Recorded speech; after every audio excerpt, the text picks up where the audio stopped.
এই মুসলমান, যেই মুসলমান নিজেকে মুসলিম বলে দাবি করছে, সে ন্যূনতম তার পরিবারে তার রক্তের সম্পর্কের বোনকে আল্লাহর দেওয়া সম্পত্তি ন্যায়ের সাথে বুঝিয়ে দিতে পারেনি।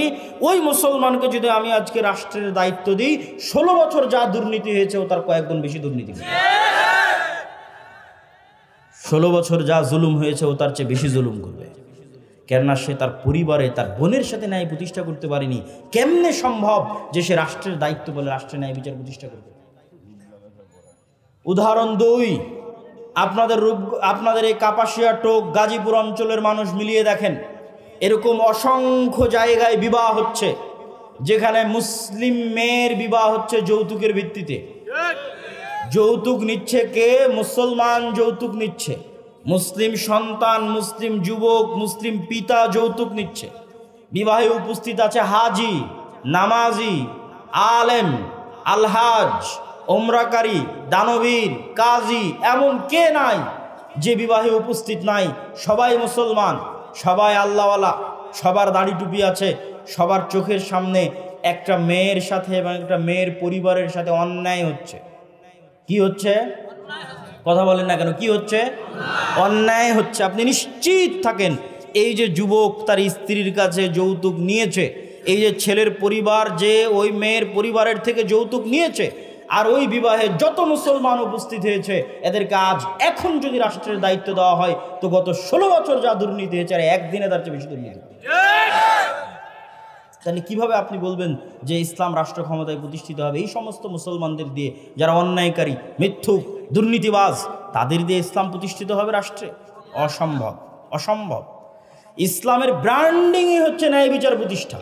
তো ন্যায় বিচার প্রতিষ্ঠা করতে হলে আগে আপনাকে ন্যায়পরায়ণ হতে হবে, এবং ন্যায়পরায়ণ হওয়ার গুরুত্ব, তাৎপর্য কোরআন এবং হাদিসে কত বেশি।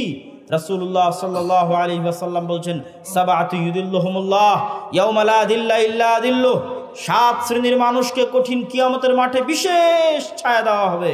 তার 1 নম্বরে কোনো নামাজি, হাজি, তাহাজ্জুদ গুজার দানবীরকে স্থান দেওয়া হয়নি। স্থান দেওয়া হয়েছে ইমামুন আদিল, ন্যায়পরায়ণ, দায়িত্বশীলকে স্থান দেওয়া হয়েছে। ন্যায়পরায়ণতা বড় কঠিন জিনিস, বড় ভয়ঙ্কর জিনিস। রাসূলুল্লাহ সাল্লাল্লাহু আলাইহি ওয়াসাল্লাম সন্তানদের মধ্যে আদর করতেও ন্যায় প্রতিষ্ঠা করতে বলেছেন। আল্লাহ সুবহানাহু ওয়া তাআলা বিবাহ করতে গিয়ে স্ত্রীর উপর ন্যায় প্রতিষ্ঠা করতে বলেছেন। ন্যায় নিশ্চিত না করতে পারলে অতিরিক্ত বিবাহ করতে নিষেধ করেছেন। আল্লাহ সুবহানাহু ওয়া তাআলা ন্যায়ের আদেশ দিতে গিয়ে বলেন, ইন্নাল্লাহা ইয়ামুরুকুম বিল আদল, আল্লাহ তোমাদেরকে ন্যায়ের আদেশ দিচ্ছে। আল্লাহ ন্যায়ের আদেশ দিতে গিয়ে বলেন, ওয়ালা ইয়াজরিমান্নাকুম শানআনু কওমিন আলা আল্লা তা'দিলু, দুনিয়ার মানুষ, দুনিয়ার মুসলমানেরা, মুমিনেরা জেনে রাখো, কোনো জাতি, কোনো গোত্র, কোনো সম্প্রদায়ের প্রতি তোমার অন্তরে যে রাগ, ক্ষোভ, বিদ্বেষ লুকিয়ে আছে, এটা যেন তার প্রতি ন্যায় আচরণ করতে তোমাকে বাধা না দেয়। এটাই তাকওয়া। ন্যায়পরায়ণ হওয়াই তাকওয়া। কেননা আল্লাহ নিজে ন্যায়পরায়ণ। পৃথিবীতে যত নবী রাসূল পাঠিয়েছেন সব ন্যায়পরায়ণ। আর আপনি মুসলমানদের বাড়ি, ঘর, রাষ্ট্র, পরিবার, ফ্যামিলি, ইসলামী দল, ইসলামী আন্দোলন, ইসলামী সংগঠন, মসজিদ, মাদ্রাসা, যেখানে যাবেন বাহ্যিক রিচুয়ালস আছে, বাহ্যিক আনুষ্ঠানিকতা আছে, নাই তো কি নাই? ন্যায় নাই। ইসলামী দলের আমির ওই কর্মীকেই পদ দিয়ে রেখেছে যে বেশি চামচামি করে, আর ওই কর্মীকে দল থেকে বের করে দিয়েছে যে বেশি কর্মঠ হয়ে কাজ করে। তো ওই আমির তো তার দলই ন্যায় প্রতিষ্ঠা করতে পারেন, রাষ্ট্রে কিসের ন্যায় প্রতিষ্ঠা করে? মাদ্রাসার পরিচালক, মসজিদের সভাপতি, তার মসজিদের ইমাম, মুয়াজ্জিন, খাদেম, মাদ্রাসার স্টাফ, দায়িত্বশীল, তাদের প্রতি ন্যায় প্রতিষ্ঠা করতে পারেনি, তো রাষ্ট্রে কিসের ন্যায় প্রতিষ্ঠা করে? নামাজ আছে, বাহ্যিক আনুষ্ঠানিকতা আছে, কিন্তু নেতা হওয়া যায় না এগুলো দিয়ে। নেতা হতে হলে ন্যায়পরায়ণতা লাগে, নেতা হতে হলে সত্যবাদিতা লাগে। আজকের মুসলমানদের চারিত্রিক অধপতন, মিথ্যা এবং অন্যায়ের দিক থেকে মুসলমানদের চারিত্রিক অধপতন আজ থেকে 1400 বছর পূর্বের মক্কার কাফের মুশরিক কুরাইশদের চাইতে নিম্ন অবস্থায় আছে। আমি বাড়িয়ে বলিনি, দলিল সহ বলতেছি, আজকের মুসলমানদের ব্যক্তিত্ব আবু সুফিয়ান, কাফের মুশরিক অবস্থায় আবু সুফিয়ানের যে ব্যক্তিত্ব ছিল তার চেয়ে নিকৃষ্ট অবস্থায় আছে। আজকের মুসলমানদের ব্যক্তিত্ব আল্লাহর নবীর চাচা আবু তালেবের কাফের মুশরিক অবস্থায় যে ব্যক্তিত্ব, যে শখসিয়া, যে পার্সোনালিটি, যে ন্যায়পরায়ণতা, যে সত্যবাদিতার উপর প্রতিষ্ঠিত ছিল তার চেয়ে নিম্ন অবস্থায় আছে। আবু সুফিয়ান যখন কাফের অবস্থায়, তখন বাদশাহ হিরাক্লিয়াস আবু সুফিয়ানকে জিজ্ঞেস করছে জেরুজালেমে বসে।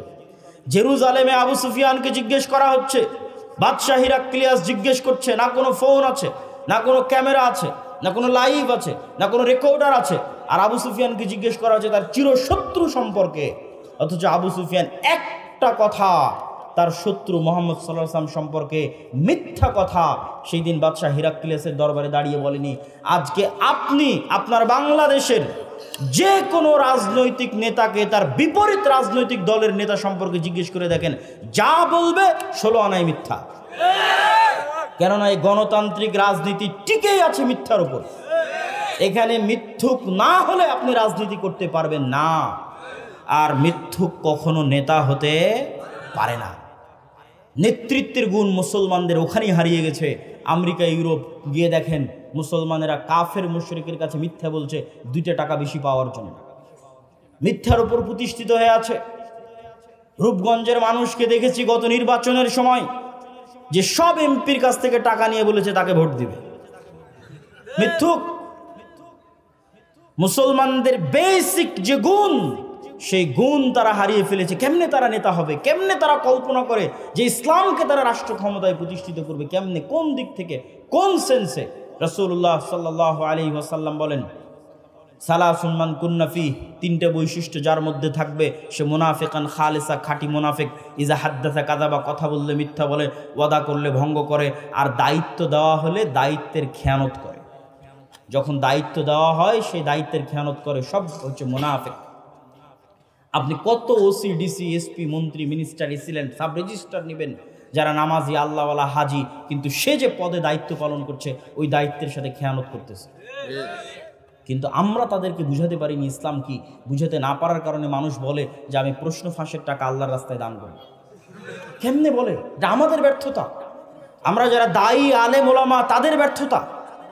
একজন এসিল্যান্ড, একজন সাব রেজিস্ট্রার তার দায়িত্বের জায়গায় খেয়ানত করে, কেমনে কল্পনা করে যে ওই দায়িত্বের খেয়ানতের মাধ্যমে যে অর্থ উপার্জন করেছে সেই অর্থ আল্লাহ রাস্তায় দান করে সে জান্নাতে যাবে। অথচ আল্লাহর নবী বলে গেছে সে মুনাফিক। কি বলে গেছে? মুনাফিক। দায়িত্ব দেওয়া হয়েছে, দায়িত্ব পালন আমানতের সাথে পালন করেনি, মুনাফিক। তো মুনাফিক মুসলিমের নামাজ দিয়ে কি হবে? মুনাফিক মুসলিমের হজ, উমরা, দান দিয়ে কি হবে? তাকে আল্লাহ কখনো নেতা বানাবেন না। কেননা এই ধরনের মানুষ গোলাম হওয়ার জন্য পৃথিবীতে এসেছে, আজীবন গোলাম থাকবে। এই জন্য রাসূলুল্লাহ সাল্লাল্লাহু আলাইহি ওয়াসাল্লাম মুসলমানদের যেন সেলফ রেসপেক্ট ঠিক থাকে, মুসলমানদের যেন আত্মমর্যাদা, আত্মসম্মান ঠিক থাকে। মিথ্যা বললে আত্মসম্মান থাকে না, অন্যায় করলে আত্মসম্মান থাকে না, নেতা হওয়া যায় না। তো মুসলমানেরা যেন নেতা হতে পারে, মুসলমানদের যেন আত্মমর্যাদা, আত্মসম্মান ঠিক থাকে। এই জন্য আল্লাহর নবী বলতেন, তার নিজের আত্মমর্যাদা, আত্মসম্মান ঠিক রাখার জন্য বলতেন, আল্লাহুম্মা ইন্নী আউযু বিকা মিনাল মাআসামি ওয়াল মাগরাম। আল্লাহ, পাপ থেকে বাঁচতে চাই, কর্জ থেকে বাঁচতে চাই, ঋণ থেকে বাঁচতে চাই। আর এক দোয়ার মধ্যে আল্লাহ নবী বলছেন, আল্লাহুম্মা ইন্নী আউযু বিকা মিনাল হাম্মি ওয়াল হুজনি। বলতে বলতে বলছেন, ওয়া গালাবাতিদ দাইনি ওয়া ওয়াজালিদ দাইনি। হে আল্লাহ, ঋণের বোঝা থেকে পরিত্রাণ চাই, ঋণের বোঝা থেকে বাঁচতে চাই। আল্লাহর নবীকে জিজ্ঞেস করা হলো, কেন আপনি এত লোন থেকে বাঁচতে চান? আল্লাহর নবী উত্তরে বলছেন, ইজাস্তাদানা রাজুল বাদা ইউকাযযিব। মানুষ যখন লোন নেওয়া শুরু করে মিথ্যা বলা শুরু করে। এইটা ছিল আমাদের মূল পয়েন্ট, যে মুসলমানের আত্মমর্যাদা যেন নষ্ট না হয়। মিথ্যা বললে আত্মসম্মান থাকে না। এই জন্য আল্লাহর নবী নিজে লোন থেকে বাঁচতে চাইতেন, মুসলিম উম্মাকে লোন থেকে বাঁচার জন্য বলতেন। কিন্তু আপনি যান গ্রামে গঞ্জে, কয়টা বাড়ি আপনি খুঁজে পাবেন যারা কিস্তির সুদের ভিত্তিতে লোন নেয়নি, আর প্রত্যেক দিন ওই লোনওয়ালাকে, ওই কিস্তিওয়ালাকে মিথ্যা বলতেছে না। পুরো পরিবার মিলে মিথ্যা বলছে, নিজে মিথ্যা বলছে, স্ত্রীকে মিথ্যা বলাচ্ছে, সন্তানকে মিথ্যা বলাচ্ছে। যেই পুরো একটা পরিবার মিথ্যার উপর গড়ে উঠছে, এই পরিবার রাষ্ট্র ক্ষমতায় ইসলাম প্রতিষ্ঠা করবে? এই পরিবার বাংলাদেশকে ভারতের গোলামি থেকে মুক্তি দিবে? অসম্ভব। আমি বলেছি, এই জন্য আমার কথা মনোযোগ দিয়ে মনে করে যাবেন। আমি বলেছি, মুসলমানদের নিজের দিনের উপর কনফিডেন্স নাই, মুসলমানদের নিজের দিনের উপর, নবীর সুন্নাতের উপর কনফিডেন্স নাই। কার থেকে উদাহরণ দেখবেন? ইহুদির থেকে উদাহরণ দেখবেন, আর হিন্দুর থেকে উদাহরণ দেখবেন। 1947-এ ভারত প্রতিষ্ঠা হয়েছিল সেকুলারিজমের উপর। জওহরলাল নেহরু, গান্ধী, মাওলানা আবুল কালাম আজাদ প্রতিষ্ঠা করেছিলেন সেকুলারিজমের উপর। আর 47-এ পাকিস্তান আর বাংলাদেশ প্রতিষ্ঠা হয়েছিল ইসলামের নামে, ইসলামের উপর। আজ 70, 75, 80 বছর পার হয়ে গেছে। ভারত সেকুলারিজম থেকে বের হয়ে হিন্দুত্ববাদের মতো একটা ভ্রান্ত মতবাদকে রাষ্ট্রে প্রতিষ্ঠিত করেছে।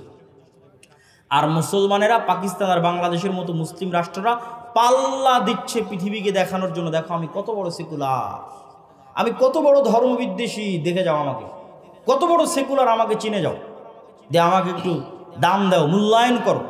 আজকের বাংলাদেশের মুসলমানেরা ভারতের যে ঘটনাগুলো আছে সেগুলো নিয়ে ট্রল করে, যুবকরা ট্রল করে ফেসবুক, ইউটিউব, বলে তাদের টয়লেট নাই বা উমুক নাই তুমুক নাই, বা তারা গোমূত্র পান করে ইত্যাদি নিয়ে ট্রল করে।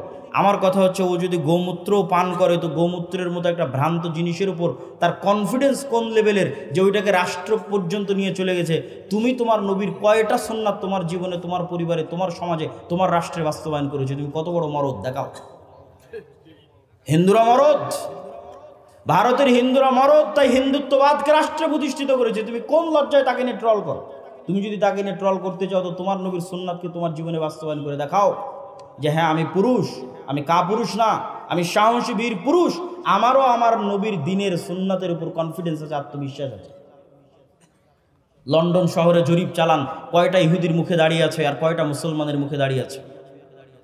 মুসলমানের তার নবীর সুন্নাতের উপর আত্মবিশ্বাস কতটুকু, আর ইহুদির তার নবীর সুন্নাতের উপর আত্মবিশ্বাস কতটুকু, জরিপ চালান। আত্মবিশ্বাস বিক্রি করে দিয়ে, আত্মমর্যাদা বিক্রি করে দিয়ে কখনো আপনি মুক্তি পাবেন না, গোলামি থেকে মুক্তি পাবেন না। আপনাকে নিজের নবীর সুন্নাতের উপর কঠোর থেকে কঠোর আস্থা ভাজন হতে হবে, আত্মবিশ্বাসী হতে হবে, দৃঢ় সংকল্প হতে হবে, ন্যায়পরায়ণ হতে হবে, সত্যবাদী হতে হবে, তবে আপনি নেতা হতে পারবেন। অটোমেটিক আপনার মতো মানুষকে দিয়ে আল্লাহ রাষ্ট্র ক্ষমতা ইসলাম প্রতিষ্ঠা করে দিবে, জোর করা লাগবে না, আল্লাহর দয়ায় প্রতিষ্ঠিত হয়ে যাবেন।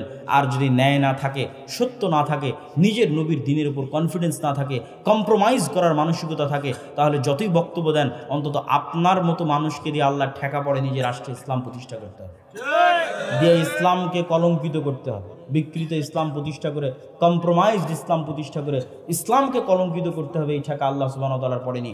সম্মানিত উপস্থিতি।